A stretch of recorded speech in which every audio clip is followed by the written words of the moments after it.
Immensely grateful to your Lordship.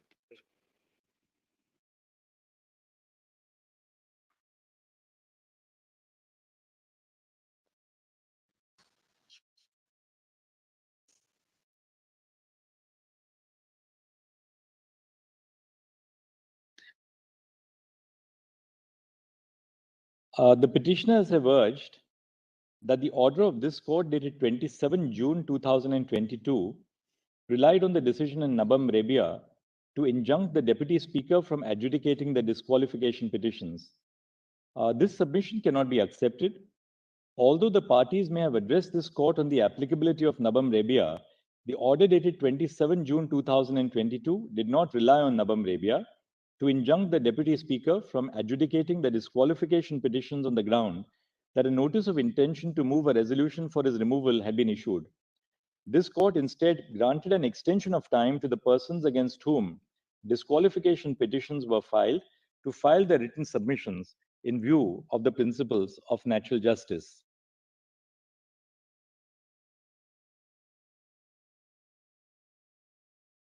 Based on the submissions which have been canvassed before us, we are of the view that the decision in Nabam Rabia merits reference to a larger bench because a substantial question of law remains to be settled. The following are our prima facie reasons for reaching this conclusion. I'll not read out all the reasons for the reference to a larger bench of Nabam Rabia, save and except to note one thing. It appears that the following aspects were not considered in Nabam Rabia. One, whether the temporary disablement of the functions of the Speaker under the 10th schedule is prone to misuse by MLAs who anticipate that disqualification petitions will be instituted against them or by MLAs against whom disqualification petitions have already been instituted. And two, whether a constitutional hiatus in the operation of the 10th schedule ensues because of the temporary disablement of the Speaker. To give quietus to the issue, we refer the following question and any allied issues which may arise to a larger bench, whether the issuance of a notice of intention to move a resolution for the removal of the Speaker restrains them from adjudicating disqualification petitions under the 10th schedule of the Constitution. Then we have said that pending the decision of the larger bench, as an interim measure, adoption of the following procedure may subserve the objective of the 10th schedule, the symbols order, as well as Article 179C. It may also provide some amount of clarity and certainty. And the points which we have then made for the interim is that the investing of exclusive adjudicatory jurisdiction upon the Speaker to determine the complaints under the 10th schedule will entitle the Speaker to rule upon and decide applications questioning their jurisdiction. B. 1. The Speaker is entitled to rule on applications which require them to refrain from adjudicating proceedings under the 10th schedule on the ground of initiation of a motion for the removal under Article 179C. A Speaker can examine if the application is bona fide or intended only to evade adjudication. 2.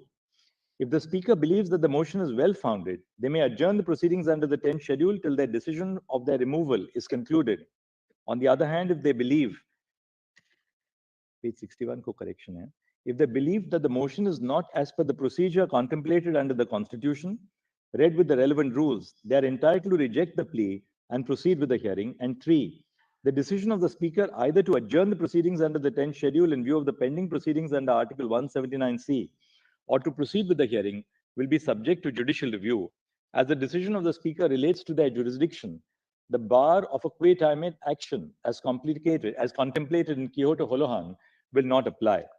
Now, having referred the matter to a larger bench, we have given our reasons for coming to the conclusion that we are still dealing with the matter on merits because Nabam Rabia, strictly speaking, did not arise in the matter before us, but we thought Nabam, the controversy, should be settled by a reference to 7 judges.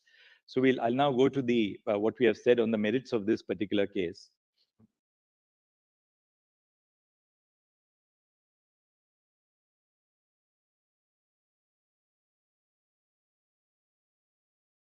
The House of the People and the legislative assemblies of states are constituted of members directly elected by the electorate. The candidate who secures the highest number of votes is returned to the assembly. The political party which reaches the halfway mark forms government. A coalition of political parties may form the government if no single political party reaches the halfway mark. Articles 75 and 164 provide that the Council of Ministers is collectively responsible to the House of People and the Legislative Assembly of the state, respectively. The legislators who are directly elected by the people have a duty to hold the executive accountable on the floor of the House. Legislative procedures serve two objectives. First, they enable deliberation and discussion on the floor of the House to hold the executive accountable, and such deliberation also produces better constitutional outcomes. And second, they create a system to place a check on the exercise of power by the incumbent government. Certain procedural requirements prescribed by the Constitution safeguard constitutional values. This is reflected in Article 368, which prescribes a special majority to amend certain constitutional provisions, which, according to the members of the Constituent Assembly, hold a higher constitutional and democratic value. Certain other legislative procedures further democratic processes and accountability and prevent the concentration of power in the hands of the incumbent government. Article 212 cannot be interpreted as placing all procedural infringements beyond the pale of judicial review. Such an interpretation would completely disregard the importance of legislative processes in a constitutional democracy.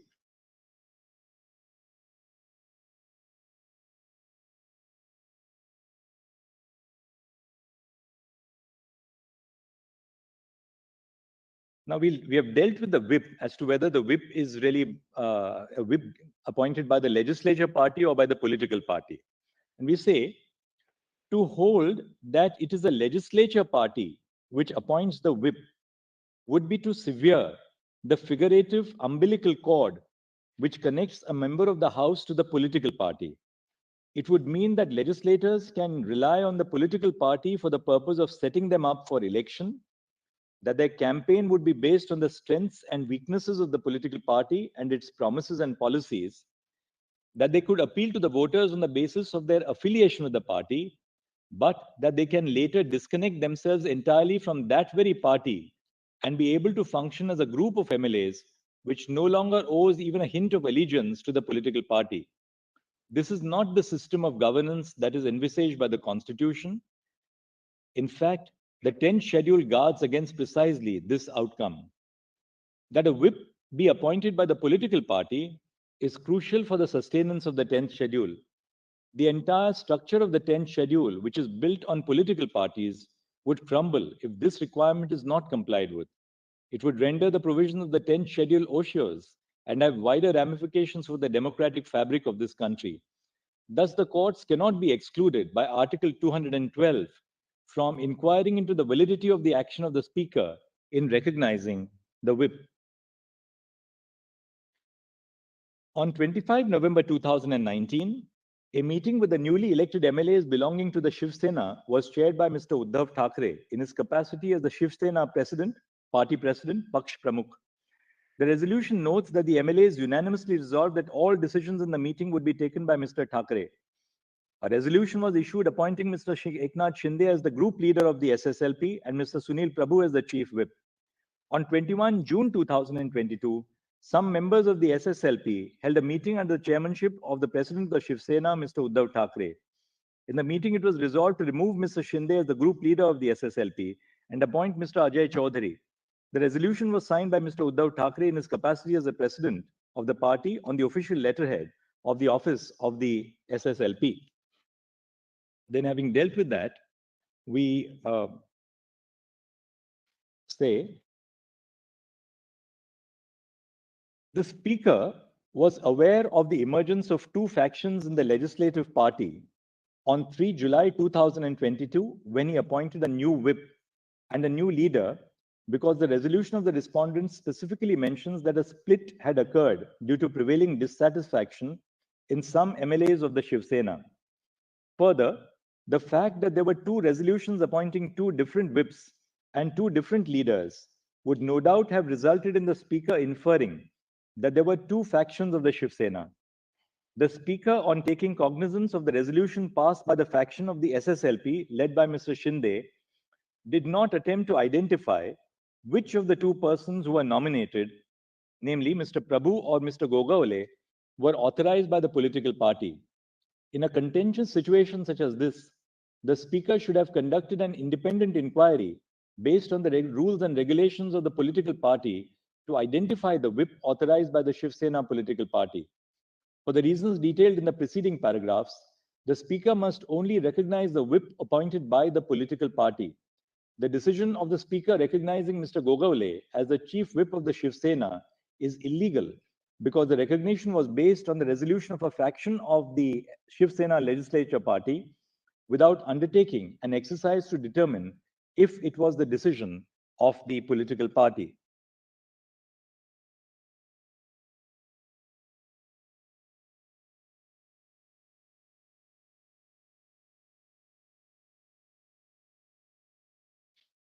Harmonizing the 10th schedule with paragraph 15 of the symbols order. This court cannot accept the solution proposed by the petitioners and lay down a constitutional sequence. To hold that the Election Commission of India is barred from adjudicating petitions under paragraph 15 of the symbols order until the final adjudication of the disqualification petitions under the 10th schedule would be in effect to indefinitely stay the proceedings before the Election Commission of India. This is because an order of the Speaker attains finality only after all avenues for appeal have been exhausted or are barred by the passage of time. The time that it would take for an order of the Speaker to attain finality is uncertain. The Election Commission of India is a constitutionally entrenched institution which is entrusted with the function of superintendence of and control over the electoral process. The ECI, which is a constitutional authority, cannot be prevented from performing its constitutional duties for an indefinite period of time. Proceedings before one constitutional authority cannot be halted in anticipation of the decision of another constitutional authority. In arriving at this decision, it is not necessary for the ECI to rely on the test of majority in the legislature alone. In cases such as the present one, it would be futile to assess which group enjoys a majority in the legislature. Rather, the Election Commission of India must look to other tests in order to reach a conclusion under paragraph 15 of the symbols order. The other tests may include an evaluation of the majority in the organizational wings of the political party, an analysis of the provisions of the party constitution, or any other appropriate test. Then we deal with the judgment in Sadiq Ali's case, and having dealt with the judgment, we say the disqualification proceedings before the Speaker cannot be stayed in anticipation of the decision of the ECI. In cases where a petition under paragraph 15 of the symbols order is filed after the alleged commission of prohibitory conduct, the decision of the ECI cannot be relied upon by the Speaker for adjudicating disqualification proceedings. If the disqualification petitions are adjudicated based on the decision of the ECI in such cases, the decision of the ECI would have a retrospective effect. This would be contrary to law.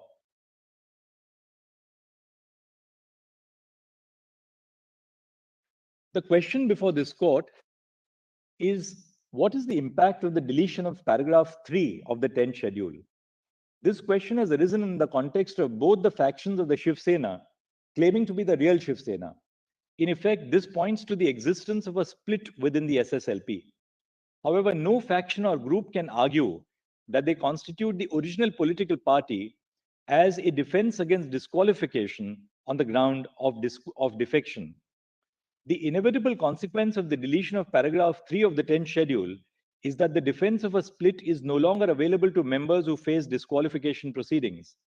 In cases where a split has occurred in a political party or in a legislative party, members of neither faction may validly raise the defense that they are the political party in the event that each faction files petitions for the disqualification of members of the other faction. The defense sought to be availed of must be found within the 10th schedule as it currently stands.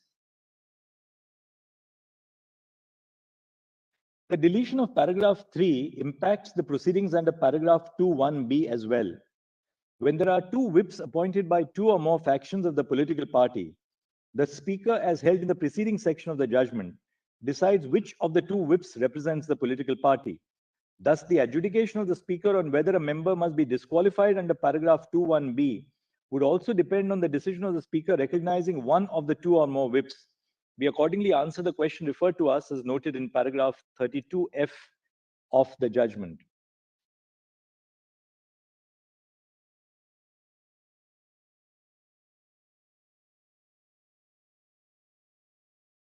To avert a no confidence motion, the incumbent government may not advise the governor to convene a session of the assembly and the Speaker may adjourn the sitting of the House to prevent voting for granting leave to move a motion of no confidence. If the Speaker and the government attempt to circumvent a no confidence motion, the governor would be justified in exercising the power under Article 174 without the aid and advice of the Council of Ministers. Now we have dealt with the role of the governor in the present case.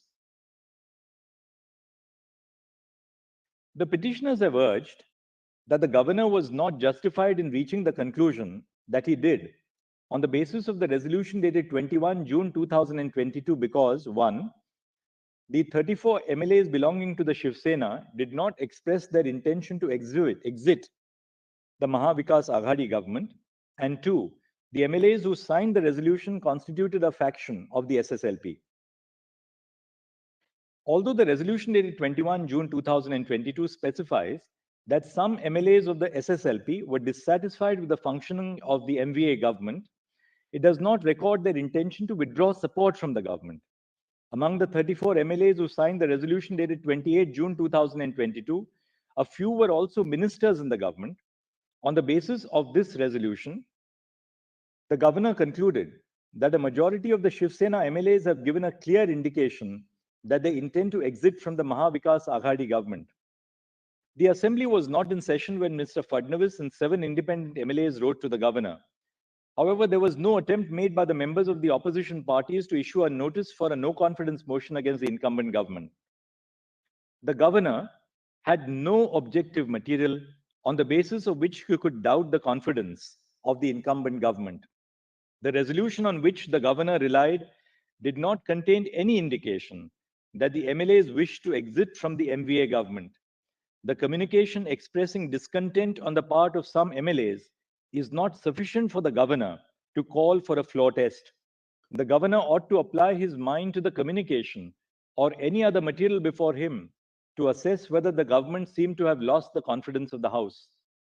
We use the term opinion to mean satisfaction based on objective criteria as to whether he possessed relevant material and not to mean the subjective satisfaction of the governor. Once a government is democratically elected in accordance with law, there is a presumption that it enjoys the confidence of the House. There must exist some objective material to dislodge this presumption. The MLAs did not express their desire to withdraw support from the MVA government in the resolution dated 21 June 2022. Even if it is assumed that the MLAs implied that they intended to exit from the government, they only constituted a faction of the SSLP and were at most indicating their dissatisfaction with the course of action adopted by their political party. The political imbroglio in Maharashtra arose as a result of party differences within the Shiv Sena. However, the floor test cannot be used as a medium to resolve internal party disputes or intra-party disputes. Dissent and disagreement within a political party must be resolved in accordance with the remedies prescribed under the party constitution or through any other methods that the party choose to opt for. There is a marked difference between a party not supporting a government and individuals within a party expressing their discontent with the party leadership and functioning. The governor is the titular head of the state government. It's a constitutional functionary who derives his authority from the constitution. This being the case, the governor must be cognizant of the constitutional bounds of the power vested in him. He cannot exercise a power that is not conferred on him by the constitution or a law made under it. Neither the constitution nor the laws enacted by parliament provide for a mechanism by which disputes amongst members of a political party, particularly, can be settled. They certainly do not empower the governor to enter the political arena and play a role, however minute, either in inter-party disputes or in intra-party disputes. It follows from this that the governor cannot act upon an inference that he has drawn that a section of the Shiv Sena wished to withdraw their support to the government on the floor of the House.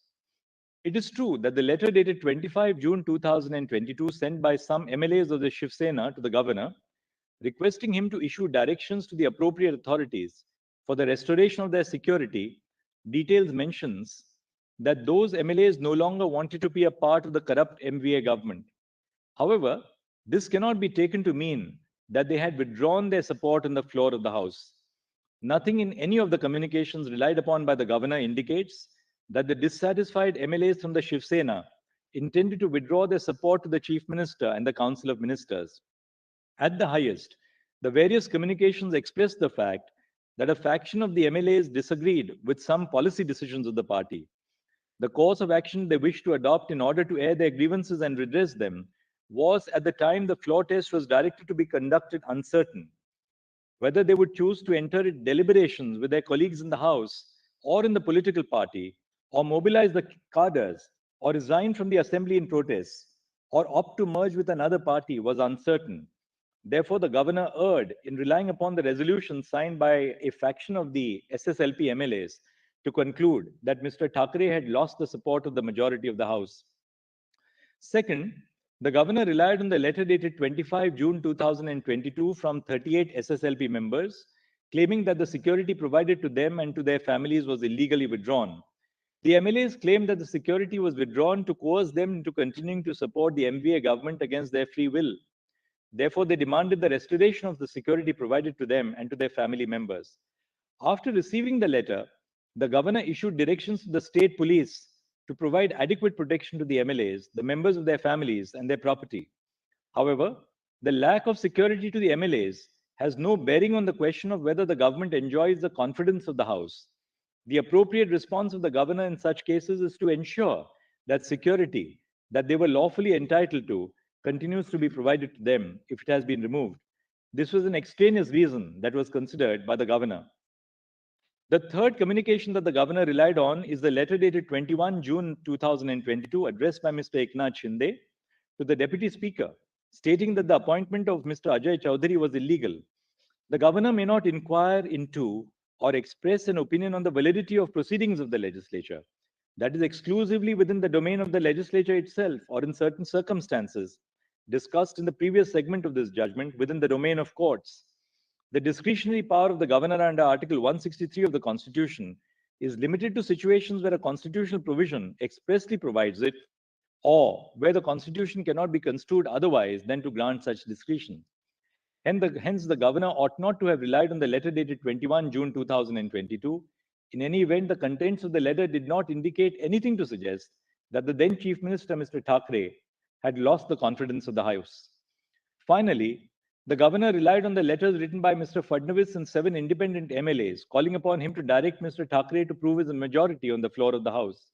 First, both Mr. Fadnavis as well as the 7 MLAs could have well moved a motion of no confidence. Nothing prevented them from doing so. Second, a request by some MLAs for a direction to the Chief Minister to prove his majority does not, taken alone, amount to a relevant and germane reason to call for a floor test. There must be some objective material in addition to a mere request to call for a floor test. In the present case, the governor did not have any objective material before him to indicate that the incumbent government had lost the confidence of the House and that he should call for a floor test. And the exercise of discretion by the governor in this case was not in accordance with law. Now on relief. Relying on Bommai and Nabam Rabia, the petitioners argue that this court has the power to restore the status quo ante and rule that the government with Mr. Thackeray as its chief minister is to be reinstated. However, this argument does not account for the fact that Mr. Thackeray did not face the floor test on 30 June 2022 and submitted his resignation. This court cannot quash a resignation that has been submitted voluntarily. Had Mr. Thackeray refrained from resigning from the post of the chief minister, this court could have considered the grant of the remedy of reinstating the government headed by him. The order of this court dated 29 June 2022 held that the outcome of the trust vote to be conducted on 30 June 2022 shall be subject to the final outcome of this batch of petitions. Since the trust vote was not held, the question of it being subject to the final outcome of these petitions does not, therefore, arise.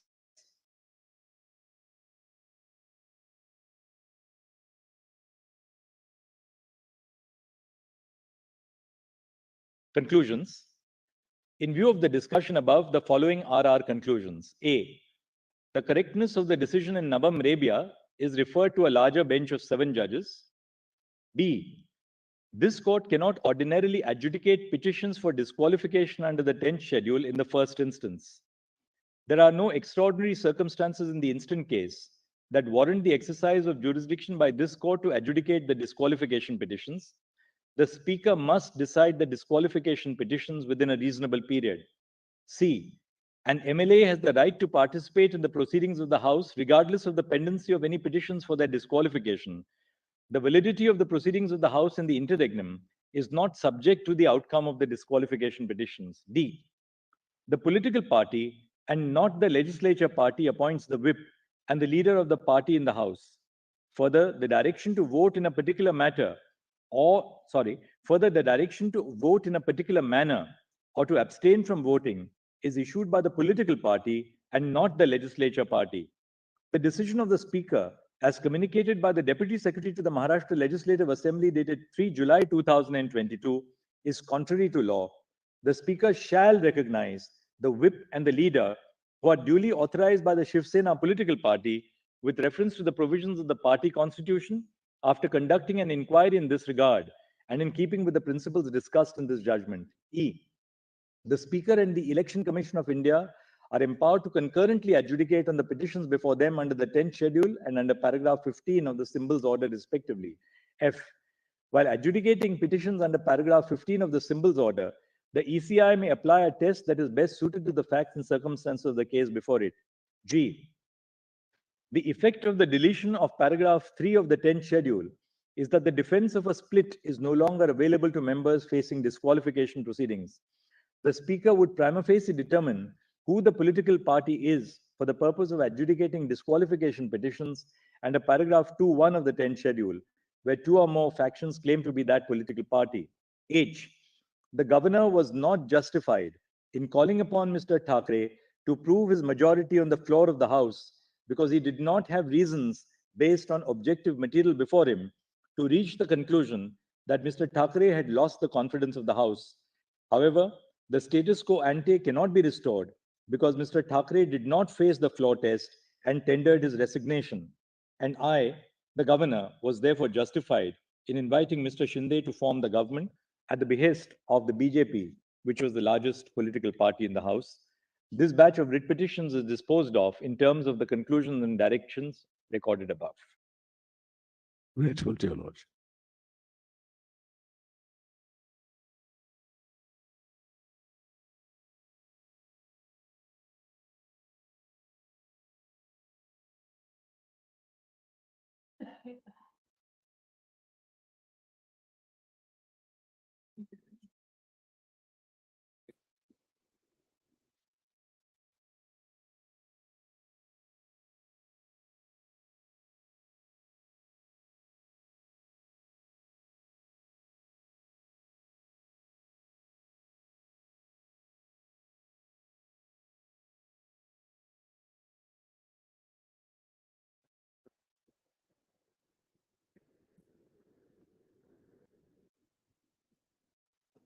Immediately.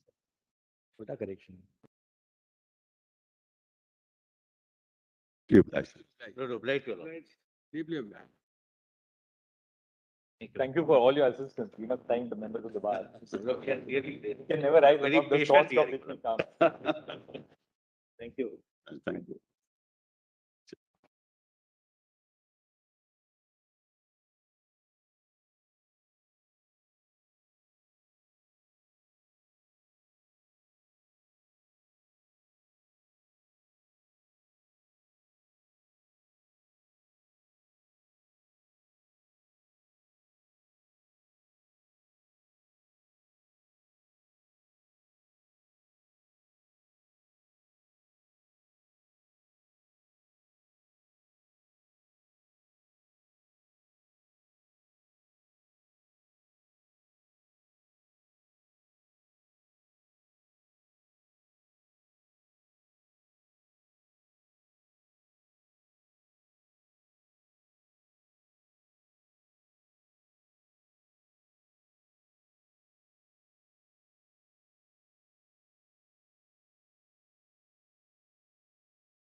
We started Mojo right here in this basement. Just 4 people, 4. And now we're about to hit our first 1 million subscribers. So this is to say thank you to all of you for your support, for your respect, and for your encouragement. We've always gone to where the story is. During the pandemic, when television's big anchors were hunkered down in their studios or at their homes, we hit the road. We traveled from Delhi to Kerala, covering 30,000 kilometers in a small car, reporting from inside ICUs and inside slum tenements. Whether it's flash floods or war zones, we've always put our boots on the ground. In fact, we're just back from Punjab, tailing the Khalistani fugitive Amritpal Singh. And through all of this, we have always put you, the people, first. In an age of partisan polarized media where most journalists are either chamcha ya morcha, we believe the story is sacred and the truth of the story is what matters. And now as we get ready for the next step, we need your help. Become a Mojo member and get first access to all our big interviews. Get a chance to ask our newsmakers questions. Get a chance to write and report for us for both our website and our channels. And also, interact with me and my colleagues directly through AMA sessions. Literally, ask me anything. Click on the join now right next to the subscribe button, and yes, also subscribe if you haven't yet, and become a Mojo member for just 159 rupees a month. Hope to see lots of you in our community.